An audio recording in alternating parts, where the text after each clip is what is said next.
The Misadventures of Wally the Wizard. In a charming little village nestled between rolling hills, there lived a not-so-ordinary wizard named Wally. You see, Wally had a bit of a problem. He couldn't cast a spell without something comically going wrong.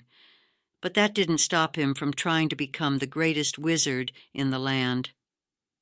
One sunny morning, Wally decided it was high time he tackled his clumsiness.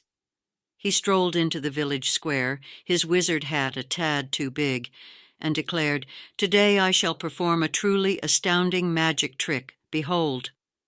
Wally waved his wand with great flair, aiming to turn a pumpkin into a carriage. Instead, the pumpkin grew arms, legs, and a goofy face, transforming into a dancing pumpkin man. The villagers burst into laughter, and the pumpkin man did a jolly jig. Wally shrugged and said, "Well, I always wanted a dancing buddy." Not discouraged in the least, Wally set off on his trusty broomstick, hoping to catch a real fire-breathing dragon to prove his wizardly prowess.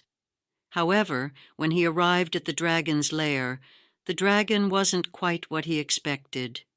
It was a baby dragon who had never breathed fire before. "Can you teach me, Mr. Wizard?" the dragon asked with a hopeful expression. Wally agreed and, instead of conquering a fierce beast, spent the day teaching the dragon how to blow bubblegum bubbles. By the time he left, the dragon was a bubble-blowing master. Wally's next adventure led him deep into a dark forest, searching for a magical amulet of immense power. Along the way, he met a group of talking squirrels who insisted he join them for a squirrel tea party. With tiny acorn teacups and pine-cone cookies, it turned into the most whimsical tea party ever. At the heart of the forest, he found the amulet, but as he reached for it, he sneezed, and the amulet disappeared into a puff of confetti. The forest creatures cheered for the most surprising party they'd ever had. With each misadventure, Wally's reputation as the village's most entertaining wizard grew. Children flocked to him to learn his peculiar magic, and parents laughed at his endearing mishaps. One day a child asked, "Wally, why can't you do magic like other wizards?"